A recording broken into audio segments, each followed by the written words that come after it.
Good morning guys, meron tayong tilapia. Magpiprito tayo ngayon. Tara, samahan niyo ako. Ito yung mga ulam ng mga bata. Meron tayong harina. Maglagay tayo ng harina para hindi siya didikit sa kawali. Tadyahin natin na yan. Tsaka haluan natin ng cornstarch. Ayan, pwede na yan. Ito lang muna.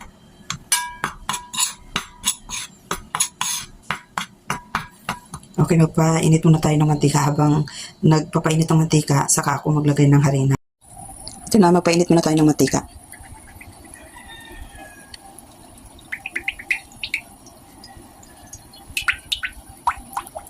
Kailangan madami ang mantika para hindi mamantika ang isda. So, kulang pa yan, dagdagan pa natin yan.